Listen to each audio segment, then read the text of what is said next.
नमस्कार दोस्तों, स्वागत है आपका हमारे चैनल लर्न एंड ग्रो में। आज हम बात करेंगे फंक्शंस की। इन कीबोर्ड के अंदर जो होती हैं तो हमें पता है वो F1 से लेकर F12 तक हमारे पास फंक्शन की होती हैं।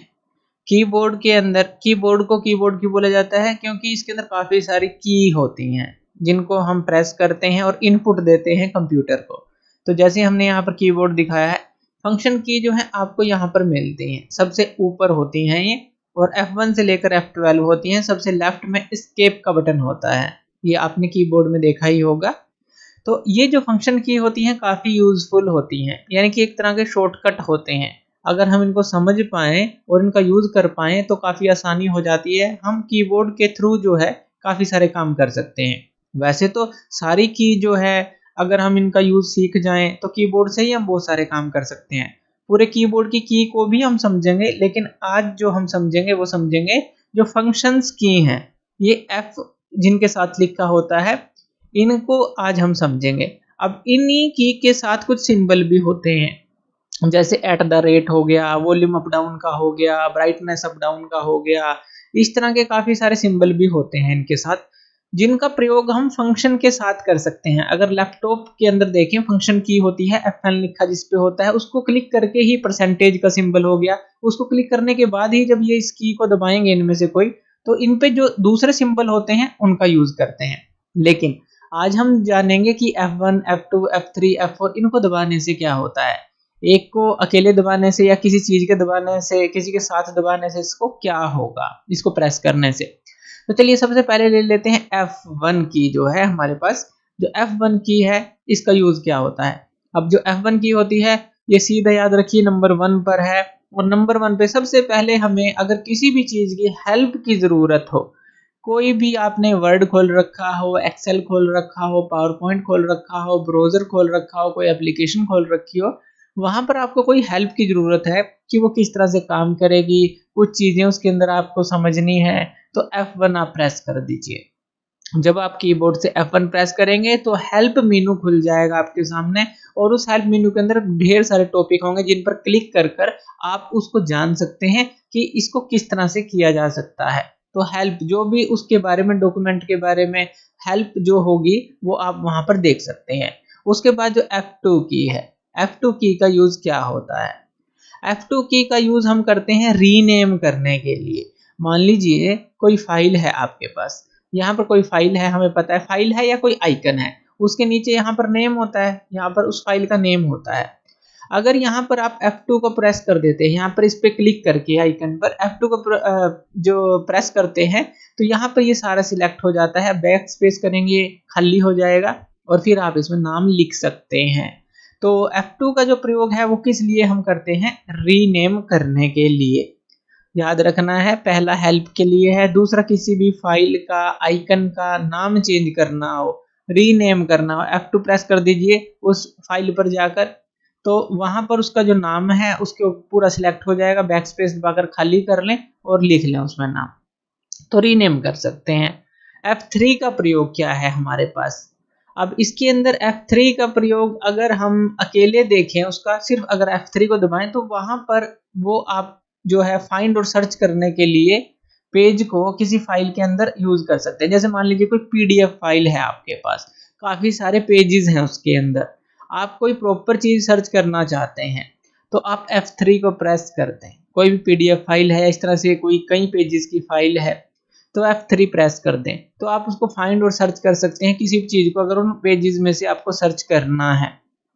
दूसरा इसका यूज, अगर आप शिफ्ट के साथ F3 का यूज करते हैं तो क्या होगा। जो भी आपने वर्ड के अंदर मान लीजिए कुछ भी सेंटेंसेस लिखे हैं, कोई पैराग्राफ लिखा है, उनको आप कैपिटल लेटर में कन्वर्ट करना चाहते हैं, उनको सिलेक्ट करके शिफ्ट F3 दबा दीजिए, वो कैपिटल लेटर में चेंज हो जाएंगे। अगर कैपिटल लेटर में है तो वो स्मॉल लेटर में चेंज हो जाएंगे। स्मॉल लेटर में है, यानी कि ये तीन जो केसेस हैं वो बार बार से चेंज होंगे। शिफ्ट प्लस F3 जब आप सिलेक्ट करके दबा के देखेंगे, सिलेक्ट करके सारे सेंटेंस को या पैराग्राफ को, तो या तो कैपिटल लेटर में, स्मॉल लेटर में फिर चेंज हो जाएगा, दोबारा से दबाएंगे सेंटेंस केस में वो हमारा कन्वर्ट हो जाएगा। तो कैपिटल लेटर, स्मॉल लेटर और सेंटेंस केस में वर्ड के अंदर आप इसका यूज कर सकते हैं। ये समझे, F3 के हमारे पास दो यूज हो गए। कि एक तो जो स्टाइल है, नंबर जो वर्ड्स हैं उनका लेटर्स का चेंज करना, कैपिटल में, स्मॉल में या सेंटेंस केस में। शिफ्ट प्लस F3 के साथ, शिफ्ट का मतलब है कि शिफ्ट कर देना उनको कैपिटल में, स्मॉल में या सेंटेंस केस में। और या फिर हम कोई सर्च करना चाहते हैं किसी PDF फाइल में, कोई पेज है, कोई चीज़ है, तो वहाँ पर आप F3 को प्रेस करें तो एक बार ओपन हो जाएगी सर्च बार, वहाँ पर आप उसको सर्च कर सकते हैं। तो ये F3 हो गया। F4 का फंक्शन क्या होता है? तो F4 अकेला काम कुछ नहीं करता, इसको हमें Alt के साथ प्रेस करना होता है। अब कभी भी जब आप Alt के साथ F4 को प्रेस करेंगे तो वहां पर कोई भी जो एप्लीकेशन है ओपन है वो क्लोज हो जाएगी। मान लीजिए आपने कोई विंडो ओपन कर रखी है, वो क्लोज हो जाएगी। या फिर आपकी कोई भी एप्लीकेशन ओपन नहीं है, आप जो है विंडो को शट डाउन, रीस्टार्ट या स्लीप करना चाहते हैं, तो ये तीनों ऑप्शन जो है आपको जब Alt प्लस F4 आप दबाएंगे तो वहां से मिल जाते हैं। तो मेन काम क्या है? क्लोज करना। चाहे कंप्यूटर को क्लोज आप कर लें, बस इसमें हमें तीन ऑप्शन मिल जाते हैं, शट डाउन के साथ, क्लोज करने के साथ साथ स्लीप का और रीस्टार्ट का भी। लेकिन अगर आप फाइल के साथ Alt F4 क्लोज करते हैं, कोई भी जो ओपन है तो वो क्लोज हो जाएगी। तो Alt प्लस F4 आपको दबाना पड़ेगा इसके लिए। F5 का यूज आप करते ही आए होंगे। सबसे जो पहले शॉर्टकट यही सिखाया जाता है वैसे तो, कि रिफ्रेश करना है, किसी पेज को रिफ्रेश करना है तो वहां पर इसका प्रयोग किया जाता है। लेकिन अगर पावर पॉइंट में आप F5 को दबाते हैं तो स्लाइड शो स्टार्ट हो जाता है। जो भी आपने स्लाइड बनाई होती है PPT पर, तो वो फुल स्क्रीन के अंदर वो स्टार्ट हो जाती हैं।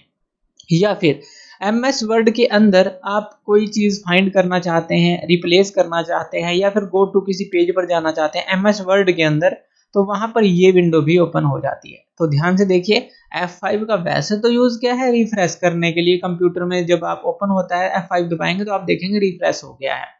या फिर जो स्लाइड शो है PPT में आपको स्टार्ट करना है तो F5 दबा दीजिए। जो भी आपने PPT बनाई है उनका स्लाइड शो स्टार्ट हो जाएगा।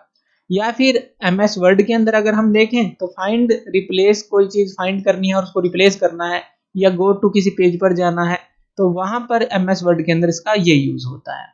तो दो तीन यूज हमने देखे यहाँ पर F5 के। वैसे तो आपको पता होगा रिफ्रेश तो होता ही है, पावर पॉइंट और वर्ड में भी इसका अलग अलग यूज होता है। उसके बाद बात कर लेते हैं F6 की। F6 क्या काम करता है? ये जंप टू एड्रेस बार करता है। मान लीजिए आपने कोई ब्राउज़र खोल रखा है, ब्राउज़र यानी कि आप इंटरनेट, आपने कोई विंडो खोल रखी है, तो ऊपर आपने देखा होगा एक हमारे पास एड्रेस बार आता है जिसके अंदर आप जो है एड्रेस लिखते हैं, किसी भी वेबसाइट का नाम लिखते हैं, किसी भी चीज़ जो भी आपको फाइंड करनी है, जो सबसे ऊपर होता है एड्रेस बार। अगर आप कहीं पर भी हैं, F6 को दबा देंगे तो आप यहाँ पर पहुंच जाएंगे। यहाँ पर आप दोबारा से कुछ भी लिख सकते हैं। जब भी आप F6 को दबाएंगे तो जंप हो जाएंगे इस एड्रेस बार में, जो पूरे पेज की ये एड्रेस बार है। ये पूरे पेज की एड्रेस बार जो है, जब आप इंटरनेट पे सर्फिंग कर रहे हैं या कोई वेबसाइट को आप यहाँ पर लिखना चाहते हैं तो F6 दबाएं, सीधा इस एड्रेस बार में पहुंचेंगे और वहां पर आप लिख सकते हैं उसको। तो ये हो गया F6 का फंक्शन। इतना क्लियर है? चलिए नेक्स्ट कीज ले लेते हैं। F7 का फंक्शन क्या है?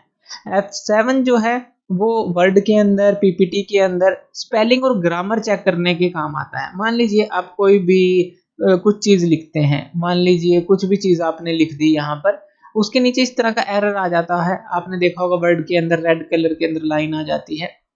या फिर आप चाहते हैं, मान लीजिए आपने लिखा बॉय और ये जो डॉट है यहाँ की बजाय यहाँ लगा दिया, आपने दूर लगा दिया। तो जब आप F7 को प्रेस करेंगे तो वो आपको कुछ चीजें सजेशन देगा कि ये जो डॉट है यहाँ पर आना चाहिए, वो कहेगा कि ये इस तरह से आना चाहिए। तो आप इसको सिलेक्ट करेंगे तो ये डॉट अपने आप यहाँ पर आ जाएगा। या फिर जो नाम गलत है, जो स्पेलिंग गलत है, वो ग्रामर को चेक करेगा, स्पेलिंग को चेक करेगा और आपको सजेशन देगा कि ये आना चाहिए। जब आप F7 को प्रेस करते हैं वर्ड में या PPT में, तो वो आपको ग्रामर चेक या फिर स्पेलिंग चेक करके बताता है कि इस तरह से करेक्ट है, सजेशन देता है। तो F7 का प्रयोग हमने देखा।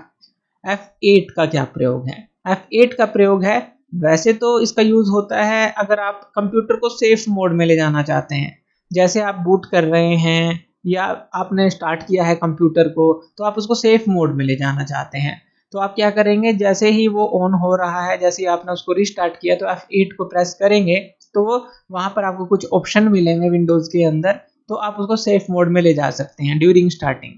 या फिर F8 का एक और प्रयोग है ये आप MS एक्सेल में भी यूज कर सकते हैं किसी सेल को लॉक करने के लिए। सेल क्या होती है, जैसे MS अगर एक्सेल आप चलाते हैं तो इस तरह से हमारे पास रो और कॉलम होती हैं, इस तरह से रो और कॉलम हो गए।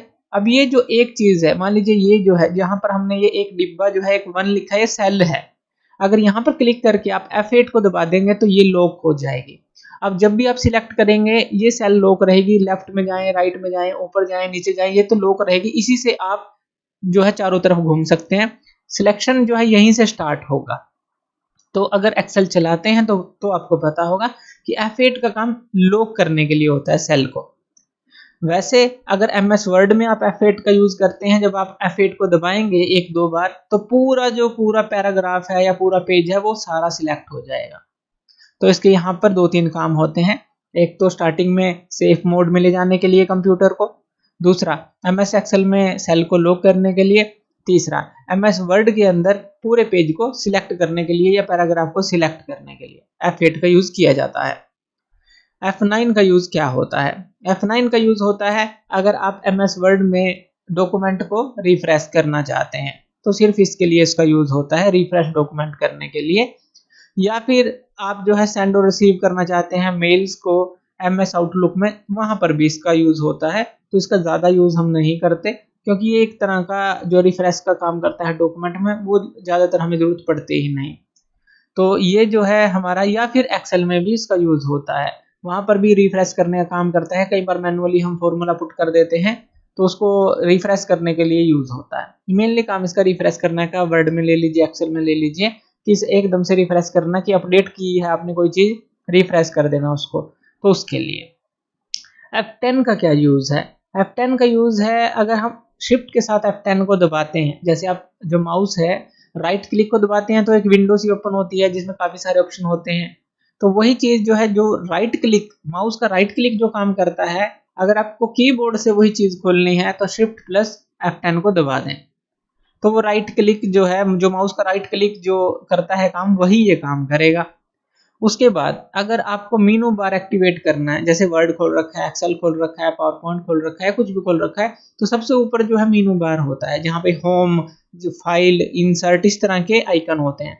तो अगर आप F10 को दबाएंगे तो वहां पर जंप कर जाएगा होम पे। तो आप मेनू बार को एक्टिवेट कर सकते हैं। F10 दबाएंगे तो सीधा जो है आपका वो आइकन कौन सा एकदम से हाईलाइट करेगा, होम वाला। फाइल, होम, इंसर्ट, इस तरह से किसी को भी आप वहां पर ले सकते हैं। तो ये दो काम ये करता है। F11 का काम क्या है? F11 का काम है, मान लीजिए आप ब्राउज़र के अंदर सर्फिंग कर रहे हैं इंटरनेट पर, तो वहां पर फुल स्क्रीन आपको करनी है, ऑन ऑफ करनी है, यानी कि फुल स्क्रीन को करनी है या फिर से छोटी करनी है, तो ये काम ये करता है। अगर आप इसी को F11 को MS एक्सेल में दबाते हैं तो ये चार्ट टूल को ओपन कर देता है। चार्ट के जो टूल हैं, अलग अलग तरह के जो चार्ट है, बार चार्ट मेनली जो है वो ओपन कर देता है। तो यहाँ पर जो फुल स्क्रीन को ऑन ऑफ करने का काम ये करता है, कोई भी जो है विंडो है उसके अंदर अगर आप ब्राउज़र के अंदर सर्फिंग कर रहे हैं, यानी कि एक तरह से जो नीचे सबसे टास्क बार होती है उसको हटा देता है, फुल कर देता है स्क्रीन को, जैसे ये स्क्रीन आपको दिखाई दे रही है। बस ऊपर जो है मेन एक जो है बार रह जाती है, बाकी को फुल कर देता है, और कई जगह तो ये पूरा का पूरा ही फुल कर देता है उसको, स्क्रीन को। तो F11 का काम है फुल स्क्रीन करना, या फिर MS एक्सेल के अंदर चार्ट टूल को ओपन करना। लास्ट है F12। F12 का काम क्या है? किसी भी फाइल को, जैसे वर्ड है, कहीं पर एक्सेल में आप काम कर रहे हैं, तो ये सेव एज ऑप्शन को ओपन कर देता है। तो सेव एज ऑप्शन यानी कि जैसे ही आपने काम पूरा किया तो कंट्रोल S से तो सेव हो जाएगा, लेकिन अगर आप उसको सेव एज यानी कि उसकी कॉपी सेव करना चाहते हैं या उसको सेव भी करना चाहते हैं तो F12 दबा दें। F12 दबाएंगे तो एक विंडो ओपन हो जाएगी कि आप उसको सेव करना चाहते हैं, सेव एज करना चाहते हैं, क्या करना चाहते हैं। तो F12 से ये काम होता है कि सेव एज ऑप्शन जो है वो ओपन हो जाता है, तो उसका आप यूज कर सकते हैं। तो इस तरह से ये कुछ 12 की हैं, फंक्शन की हैं। तो ये आप जो है इनका ओवरव्यू ले सकते हैं कि ये इस तरह से काम में लाई जाती हैं। वैसे तो हम पूरे कीबोर्ड का यूज पढ़ेंगे आहिस्ता आहिस्ता, तो अभी हमने सिर्फ फंक्शन की को पढ़ा है क्योंकि ये काफी इंपॉर्टेंट है, काफी लेंथी भी है इनका यूज, बाकी का यूज जो है काफी छोटा छोटा यूज है। तो इस तरह से ये जो फंक्शन की हैं काम करती हैं। तो थैंक यू वीडियो देखने के लिए, और इसी तरह की वीडियोस के लिए आप हमारे चैनल लर्न एंड ग्रो पे हमें सब्सक्राइब कर सकते हैं। धन्यवाद।